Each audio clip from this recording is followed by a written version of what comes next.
एक नर्म सी याद जैसे, एक पुरानी डायरी के पन्ने जैसे।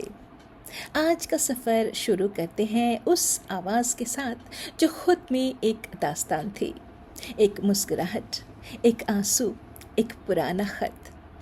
नमस्कार दोस्तों, मैं हूँ नम्रता और आप सुन रहे हैं ट्यूनिंग इन विद नम्रता। आज हम मिलेंगे एक ऐसे कलाकार से जिनकी आवाज़ में था सुकून का सागर और जिनकी धुनों में बजती थी हर दिल की दास्तान। हेमंत कुमार।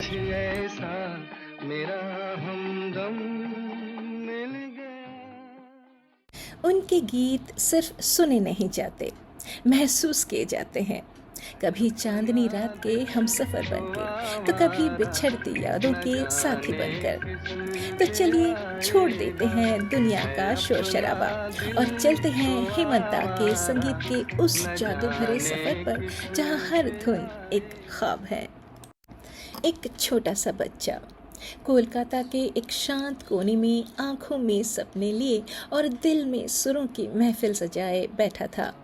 ये था हेमंत कुमार, जिसका जन्म तो वाराणसी में हुआ, लेकिन जिसे संगीत ने पुकारा बंगाल के हर कोने से। उनका घर था एक डॉक्टर का, लेकिन उनके दिल का इलाज सिर्फ गीतों में छुपा था।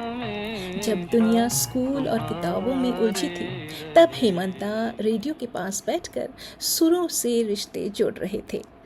कभी रविंद्रनाथ की कविताएं उनकी रूह को छू जाती, तो कभी एक पुरानी धुन उनका दिन बना देती। पिता थे प्रबोध कुमार मुखोपाध्याय, एक डॉक्टर जिनकी सोच में विद्या थी और नज़र में गरिमा। माँ थी अमलाबाला देवी, एक संगीत प्रेमी जिनकी गोद में ही हेमंता ने पहला सुर महसूस किया। बचपन में ही उनकी आवाज़ में एक गहराई थी, जैसे किसी ने उसमें समुंदर भर दिया हो। न वो आवाज़ चीखती थी, न चिल्लाती थी, बस धीरे से दिल में उतर जाती थी। आवाज़ थी, लगन थी, बस ज़रूरत थी एक मौके की, एक मंच जहां हेमंत कुमार अपने सुरों का जादू बिखेर सके। वो मौका आया 1940 के आसपास, जब उन्होंने ऑल इंडिया रेडियो के माध्यम से पहली बार अपनी आवाज़ दुनिया के सामने रखी। लोग रुक गए, जैसे किसी ने हवा में संगीत घोल दिया हो। और फिर आई वो घड़ी जब उनका पहला बंगाली गाना आमार गानेर सन्धाने रिकॉर्ड हुआ। ये गीत सिर्फ एक शुरुआत था। इसके बाद तो जैसे हेमंता के लिए गीतों का एक नया युग ही शुरू हो गया। उनकी आवाज़ में रविंद्रनाथ टैगोर के गीतों को एक नई रूह मिल गई। रविंद्र संगीत उनके पहचान बन गया और उनकी आवाज़ बंगाली संगीत की पहचान। उन्होंने कभी सिखाया नहीं, पर हर गाना सुनने वाले को कुछ न कुछ ज़रूर सिखा गया। प्यार, विरह, सुकून और कभी कभी खामोशी में छुपी एक कहानी। फिर जिंदगी के रंग में एक नई धुन जुड़ गई।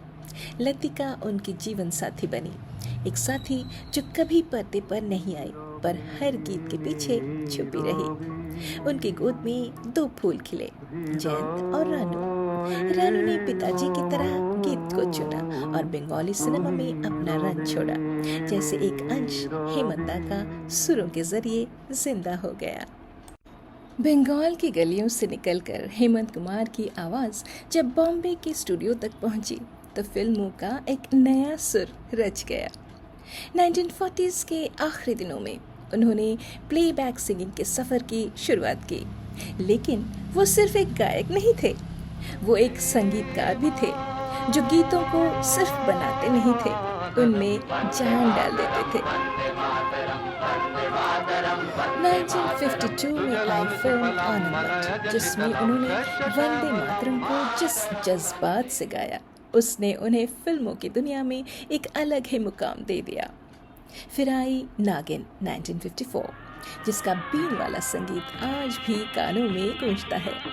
इस फिल्म के लिए उन्हें फिल्म फेयर अवार्ड भी मिला। इसके बाद तो हेमंत कुमार ने एक से एक यादगार फिल्मों में संगीत दिया।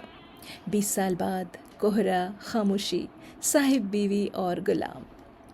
जब हेमंता की गहरी आवाज़ लता जी की मधुरता से मिलती थी, तो गीत सिर्फ सुरों का संगम नहीं, एक दिव्य अनुभव बन जाते थे। उनके डुएट्स जैसे याद किया दिल ने कहाँ हो तुम, ओ नींद न मुझको आए, या फिर आ नील गगन के तले प्यार हम करें, आज भी एक नए मोहब्बत का एहसास दिलाते हैं। लेकिन एक और आवाज़ थी जो हेमंत दा के गीतों के साथ एक अलग ही रोशनी में चमकती थी, गीता दत्त। उनका साथ एक जज्बा था, एक रॉ इमोशनल केमिस्ट्री। जैसे न ये चांद होगा न तारे रहेंगे, या जय जगदीश हरे, या फिर गुमसुम सा ये जहां। इन तीनों कलाकारों का संगीत एक ऐसी यादों की किताब है जिसे हम बार बार पलटना चाहते हैं। हर पेज पर एक महफिल है, हर लफ्ज में एक कहानी। हेमंत कुमार की आवाज़, एक ऐसी आवाज़ जो न कभी पुरानी होती है न कभी भुलाई जा सकती है। जब वो गाते थे तो लगता था जैसे गीत उनका इंतज़ार कर रहे हों और सुर उसी के साथ जीवित हो जाते हों। उनके गाए गीत, चाहे वो दर्द भरे हो, प्रेम में डूबे हो, या एक शांत सी रात का एहसास, हर एक में था एक अलग ही जादू। ये नयन डरे डरे, फ्रॉम कोहरा इन 1964। एक ऐसी रात जहां खामोशी बोलती है और एक निगाह जो सब कुछ कह जाती है। ये गीत हेमंत दा की आवाज़ में मोहब्बत का सबसे नर्म एहसास है। जाने वो कैसे लोग थे जिनके, फ्रॉम प्यासा इन 1957। जब दिल टूटता है तो आवाज़ भी आंसुओं में भीग जाती है। साहिर लुधियानवी के लफ्ज़ों को हेमंत कुमार ने इस तरह छू लिया जैसे दर्द का दर्द से मिलना हो। न तुम हमें जानो न हम तुम्हें जाने, फ्रॉम बातिक रात की इन 1962। मोहब्बत जब अनकही रह जाए तो एक गीत बन जाती है। ये गीत हेमंत दा की ठहरी हुई आवाज़ और एस.डी. बर्मन का संगीत, एक शाम, एक राज, एक याद। बेकरार करके हमें यूं न जाइए, आपको हमारे कसम लौट आइए, फ्रॉम 20 साल बाद इन 1962। एक रहस्य भरी कहानी, एक आवाज़ जो ढूंढती है किसी गुमशुदा मोहब्बत को। हेमंत दा का ये गीत सस्पेंस में लिपटी एक तस्वीर है। छुपा लो यूं दिल में प्यार मेरा, के जैसे मंदिर में ला देके, फ्रॉम ममता इन 1966। जब अलग होने का डर हो तो दिल चाहता है मोहब्बत को छुपा लें। इस गीत में हेमंत कुमार और लता जी ने एक दर्द भरी दुआ मांगी है। तुम पुकार लो, फ्रॉम खामोशी इन 1969। कुछ आवाज़ें दिल में रुक जाती हैं और कुछ गीत हमेशा के लिए दिल में बस जाते हैं। हेमंत दा की सबसे ठहरी हुई आवाज़ों में से एक। जहाँ हिंदी फिल्मों में उनकी आवाज़ ने दर्द और मोहब्बत को ज़ुबान दी, वहीं बंगाली संगीत में हेमंत दा ने अपने दिल का सबसे गहरा कोना खोल दिया। उनके बंगाली गानों में एक अपनापन है, एक घर जैसा सुकून, एक नॉस्टैल्जिया जैसा गम। चाहे वो रविंद्र संगीत हो या रोमांटिक आधुनिक गान, हर सुर में उनकी बंगाल के प्रति प्रेम झलकता है। ए रात तोमार आमार, ये गाना एक ऐसा जादू है जो रात की खामोशी को भी महफिल बना देता है। हेमंत दा की मीठी बंगाली आवाज़ और प्रेम में डूबा हर एक लफ्ज़ जैसे चांदनी ने गीत का रूप ले लिया हो। तुमी रूबे नीरूबे, रविंद्रनाथ के लिखे इस गीत में और हेमंत दा की आवाज़ में एक अद्भुत शांति है, एक ऐसी उपस्थिति जो बोले बिना भी सब कुछ कह जाए। ये गीत एक अंतर्ध्वनि है, एक स्पिरिचुअल स्पर्श। वक्त के साथ गीत बदलते गए, सुर नए हुए, लेकिन हेमंता की आवाज़ हमेशा वही रही, ठहरी हुई, गहरी और सुकून भरी। 1980 के दशक में भी जब नए तराने छा रहे थे, उन्होंने अपनी सादगी और अपने क्लासिकल स्टाइल से एक अलग ही मिसाल बनाए रखी। हर जनरेशन को उनकी आवाज़ में एक अपनापन महसूस होता रहा। लेकिन 26 सितंबर 1989 को एक शाम आई जब संगीत ने खामोशी ओढ़ ली।